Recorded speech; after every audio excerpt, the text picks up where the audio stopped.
Vous êtes-vous déjà arrêté pour penser que le changement que vous attendez tant dans votre ville, dans votre quartier, ou même dans votre travail, peut commencer par une attitude de votre part?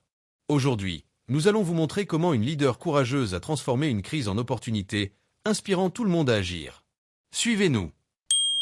Il est fondamental que nous nous impliquions dans la gestion publique et que nous recherchions constamment des améliorations dans les services offerts à la communauté. Nous ne devons pas nous abstenir, en attendant que d'autres fassent ce qui est à notre portée. Le changement commence lorsque nous prenons nos responsabilités et travaillons ensemble. C'est pourquoi je vous encourage à vous impliquer et même à briguer des postes par élection démocratique pour renforcer notre engagement envers le bien commun. Maintenant, écoutez l'histoire de Myriam, une leader qui a prouvé que l'intégrité et le courage peuvent transformer les réalités. Apollo, raconte-nous ce périple. Myriam était une conseillère municipale élue dans une grande ville. Son élection fut célébrée comme un souffle de renouveau, avec la promesse d'apporter de vrais changements dans la vie des citoyens, en particulier les plus vulnérables. Intelligente, mesurée et avec une passion inépuisable pour la justice sociale, Myriam venait d'un parcours politique qui avait commencé par la mobilisation de causes communautaires. Depuis son jeune âge, elle ressentait une vocation à lutter pour le développement de tous les citoyens, avec des soins particuliers pour les moins favorisés, et sa politique était tournée vers les plus humbles, ceux qui sollicitaient le plus l'attention des autorités publiques. Maintenant, au poste de conseillère, elle se retrouvait face au plus grand défi de sa vie politique. Une terrible crise financière qui menaçait la base de tout ce dont la ville avait besoin pour son autodétermination, comme les services essentiels de santé, d'éducation et de sécurité. La crise était grave. Les caisses municipales étaient compromises par les services, et les ressources se raréfiaient. Les citoyens, des plus pauvres aux plus fortunés, étaient affectés, voyant leurs droits bafoués. C'est dans ce scénario qu'une série d'entrepreneurs spéculatifs commença à faire pression sur l'Assemblée législative pour approuver un ensemble d'exonérations fiscales. La proposition semblait tentante pour beaucoup de ses collègues qui recevraient en échange des dons substantiels pour les prochaines campagnes des conseillers. Les entrepreneurs pourraient recevoir des exonérations qui ne bénéficieraient qu'à eux et à une autre couche privilégiée de la société. Cela signifierait une nouvelle grande opportunité de tirer profit du chaos financier de la ville, laissant les citoyens à leur propre sort. Mais Myriam savait que cette stratégie aurait de très mauvaises conséquences pour le peuple. Elle connaissait les dures réalités du système, savait que l'exonération fiscale signifierait plus de coupes dans les services essentiels et l'aggravation de la crise. Ce serait une décision qui bénéficierait à certains, mais le coût pourrait être désastreux pour la majorité. Elle savait aussi que céder à la pression entrepreneuriale signifierait perdre la confiance de la population, qui l'avait élue avec l'espoir d'une politique plus juste. Cependant, ce choix ne serait pas simple. Myriam se voyait divisée entre l'idéalisme de ses promesses et la dure réalité de la politique. Ses collègues de parti, qui voyaient la pression des entrepreneurs comme inévitable, conseillaient à Myriam de céder, arguant que ce n'était que pour cette fois. Le climat à l'Assemblée était tendu, et beaucoup de ses alliés, craignant de perdre leur soutien politique, commencèrent à suggérer qu'elle fasse des concessions. Il vaut mieux céder maintenant pour garantir l'avenir, disait-il. Mais Myriam, fidèle à ses principes, se souvenait des paroles de son grand-père, un homme de grande valeur qui l'avait élevé. La justice n'est pas un chemin facile, mais c'est le seul qui mène à la paix. Décidée à chercher une solution qui soit éthique et qui fasse réellement la différence pour le peuple, Myriam demanda conseil. Elle rencontra des économistes qui pouvaient l'aider à tracer une alternative, ainsi que des leaders communautaires qui représentaient les intérêts des citoyens. Elle savait qu'elle avait besoin d'une stratégie solide, mais aussi de courage pour ne pas céder aux grandes pressions externes. Un matin, elle rencontra un ancien professeur d'université d'éthique, un bon ami et aussi son mentor. Il lui dit quelque chose qui resta gravé dans son cœur. La décision que vous prendrez maintenant sera plus que politique. Ce sera une leçon de caractère pour tous ceux qui vous suivent. Ensemble, ils élaborèrent un plan alternatif qui impliquait de couper les dépenses superflues du gouvernement, d'augmenter la transparence des actions et de chercher un moyen créatif de garantir les ressources pour les services essentiels. La solution la plus audacieuse fut la création d'un comité d'urgence avec des personnes de divers secteurs du gouvernement, ainsi que des volontaires de la société civile pour contrôler les dépenses quotidiennes et provoquer les réductions dues dans les dépenses, avec une transparence totale sur la manière dont les ressources seraient administrées. C'était un plan risqué, mais Myriam savait que c'était la seule option qui respectait les principes de justice et de dignité. Quand elle présenta la proposition à l'Assemblée, les réactions furent immédiates et intenses.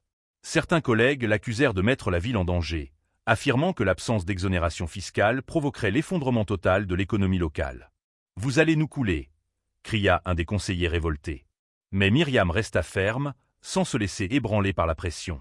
Elle savait que c'était la seule façon de garantir l'intégrité de la politique municipale, et au fond, elle croyait que Dieu la guidait dans cette décision. Myriam se leva alors et prononça un discours passionné, citant un verset de Proverbe 29, 2. Quand les justes sont au pouvoir, le peuple se réjouit. Quand les méchants dominent, le peuple gémit. Elle souligna l'importance de gouverner avec intégrité et lança un appel à tous pour qu'ils placent le bien-être de la population au-dessus des intérêts personnels. Le vote fut serré, mais le plan de Myriam fut approuvé par une petite marge. La décision, bien que critiquée par les médias et les entrepreneurs, refléta sa ferme vision de gouverner avec justice et transparence. Dans les mois qui suivirent, Myriam affronta des défis immenses. Beaucoup l'accusèrent d'être naïve, mais elle ne perdit jamais la foi en son plan. En reliant le législatif à l'exécutif dans le développement du plan, elle travailla sans relâche, visitant les quartiers, écoutant la population, ajustant les actions selon les besoins. Myriam maintint une relation étroite avec les leaders communautaires, qui l'aidèrent à garantir que le plan soit administré de manière efficace. À la surprise de beaucoup, les résultats commencèrent à apparaître. La planification approuvée permit la réouverture de centres de santé qui avaient été fermés, et l'embauche d'enseignants pour des écoles qui étaient sur le point d'être désactivées. La transparence de la gestion attira des investisseurs éthiques qui, contrairement aux spéculateurs, s'engagèrent à soutenir la ville de manière authentique. En quelques mois, la ville commença à se rétablir. L'impact positif des décisions de Myriam devint évident. La ville réussit non seulement à surmonter la crise financière, mais commença également à se réorganiser de manière plus juste et efficace. Myriam, qui était initialement vue comme une outsider devint un symbole de résistance et d'espoir pour beaucoup. Dans un de ses discours, Myriam réfléchit sur sa trajectoire. Le changement ne vient pas de ceux qui restent à attendre, mais de ceux qui agissent. Et agir avec intégrité, même sous pression, est le plus grand héritage que nous puissions laisser. Peu importe ce que disent ou font les autres. Notre responsabilité est envers la vérité, l'éthique et par-dessus tout, envers les personnes qui nous ont fait confiance. Myriam ne fut pas seulement une représentante politique. Elle fut une véritable leader, montrant que, lorsque l'on agit avec courage, sagesse et justice, il est possible de changer la réalité pour le mieux. Elle fut un exemple du fait qu'en temps de crise, ce sont l'éthique et la recherche du bien commun qui doivent prévaloir. Car, comme l'enseigne la Bible, le juste gouverne avec justice, et la paix est le fruit de l'intégrité. Cette histoire, bien que fictive, reflète la réalité de beaucoup qui se retrouvent en position de décision et font face à des pressions contraires aux principes qu'ils défendent.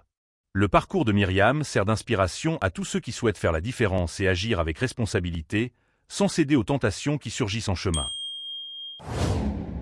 Nous allons voir 3 passages qui soutiennent l'histoire d'Apollo.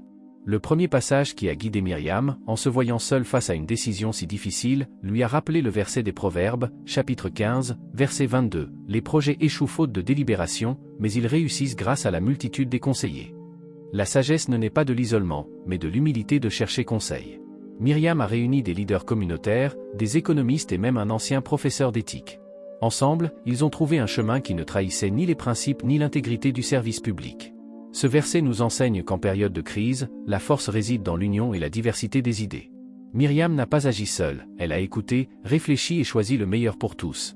Dans ce second passage, Proverbe, chapitre 29, verset 2, « Quand les justes sont au gouvernement, le peuple se réjouit, mais quand le méchant domine, le peuple gémit. » De fait, le leadership de Myriam fut un soulagement pour sa ville et ses citoyens.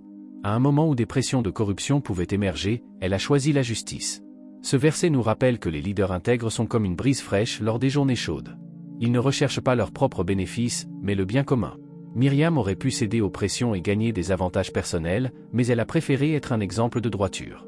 Son choix n'a pas été facile, mais il a apporté l'espoir. Dans le passage 3 qui a corroboré la décision de Myriam, nous avons Jean, chapitre 15, verset 16, « Myriam n'a pas choisi d'être leader, elle a été choisie pour porter du fruit. » Ce verset nous rappelle que notre mission n'est pas seulement d'occuper un poste, mais de transformer les réalités.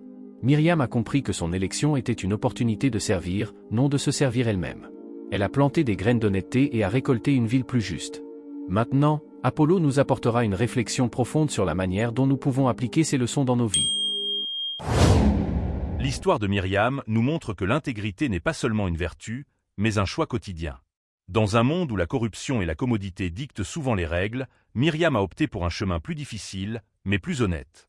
Son parcours nous enseigne que le véritable leadership ne se mesure pas au pouvoir que l'on accumule, mais au bien que l'on dissémine.